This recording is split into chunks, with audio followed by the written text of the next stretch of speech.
Bonjour les gens, dans cette vidéo je vais vous parler de Wishlist, de la préparation de playtest directement via Steam. Ensuite je vais aborder l'avancement du projet, à savoir l'implémentation de la caméra automatique, d'un nouvel effet visuel lorsqu'on élimine un joueur, et enfin d'un avertissement lorsqu'un joueur est proche de la victoire. Le Steam Daily Deal. Pour City Game Studio, les chiffres sont dingues.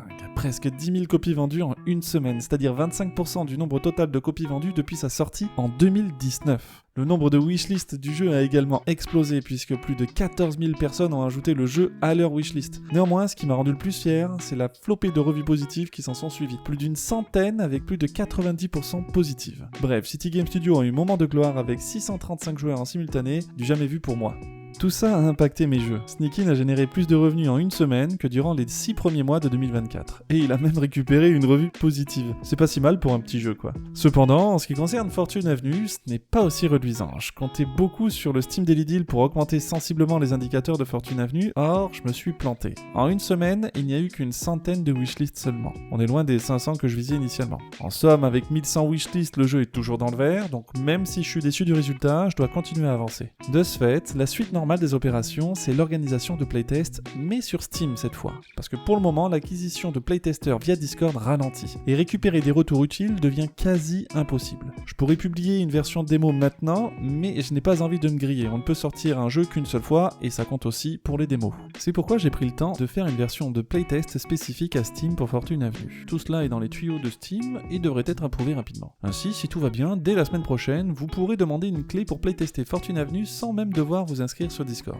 Je compte un peu sur ces playtests pour récupérer plus de feedback, mais aussi pour voir le forum de Steam s'activer un peu plus, histoire de montrer qu'il y a de l'activité aux joueurs potentiels. Et peut-être même, qui sait, augmenter le nombre de wishlists du jeu. Bon, assez parlé marketing, parlons maintenant de développement, ou plutôt de game design. La semaine dernière, je vous parlais d'un problème de caméra, problème qui nuisait clairement à l'expérience de jeu, puisqu'elle ne permettait pas de bien lire les informations du plateau. Après une semaine intense à travailler dessus, elle est là. Je viens tout juste de sortir une nouvelle mouture du four, donc je n'ai pas encore des retours sur cette fonctionnalité, mais je pense que ça devrait vous plaire. Pour vous détailler un peu son fonctionnement, la caméra suit le joueur qui va jouer quelques secondes avant qu'il ne commence son tour. Puis, lorsqu'il doit lancer les dés, la caméra se décale pour montrer le centre du plateau afin que le joueur ait la place de jouer. Une fois les dés lancés, la caméra suit de nouveau le joueur jusqu'à la fin de son tour. Le principe est super simple, mais ça m'a demandé pas mal de temps pour tout bien faire fonctionner. Il y a évidemment des cas particuliers à prendre en compte. Lorsque le joueur doit vendre ses propriétés ou prendre l'avion par exemple, alors la caméra doit se recentrer pour que le joueur puisse bien voir la totalité du plateau. Ce genre de cas, c'est ce qu'on appelle des corner cases, et ils sont là pour bien nous pourrir la vie. Sans eux, la vie serait belle. Il ferait beau tous les jours, même en Bretagne, et sans eux, les pains au chocolat s'appelleraient des chocolatines, enfin bref,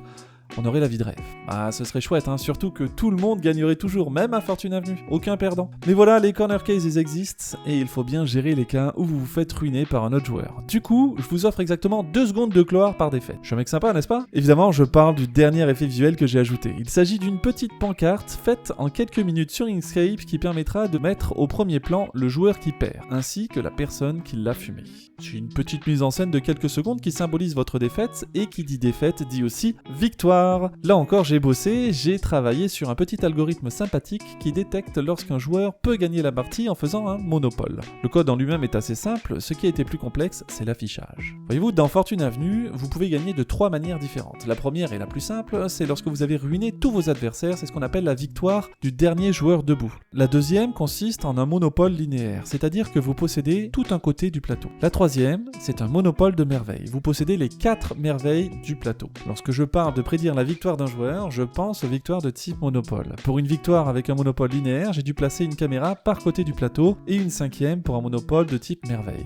J'ai donc dû bien positionner chacune de ces caméras ainsi que le texte qui explique ce que le jeu vous montre. C'est ça qui a été compliqué. En vérité, ça n'a pas été si compliqué que ça, mais ces 2 dernières semaines m'ont épuisé et la fatigue rend tout beaucoup plus difficile. Le Steam Daily Deal a été une expérience aussi formidable qu'exténuante. Avoir autant de nouveaux joueurs est extrêmement gratifiant, mais c'est autant de temps en plus à gérer une grosse communauté, sans compter la pression et le stress liés à un tel événement. Ça m'a lessivé et je commence tout juste à m'en remettre. Voilà, je vous remercie d'avoir regardé cette vidéo, et si cela vous a intéressé, vous pouvez suivre la chaîne YouTube, voir Wishlist Fortune Avenue et rejoindre le serveur Discord. Une nouvelle vague de playtest va débuter sur Steam, et pour ceux qui seraient impatients de tester le jeu, ça se passe sur le serveur Discord ou sur Steam, c'est à vous de choisir. En attendant, on se retrouve dans une prochaine vidéo, et prenez soin de vous.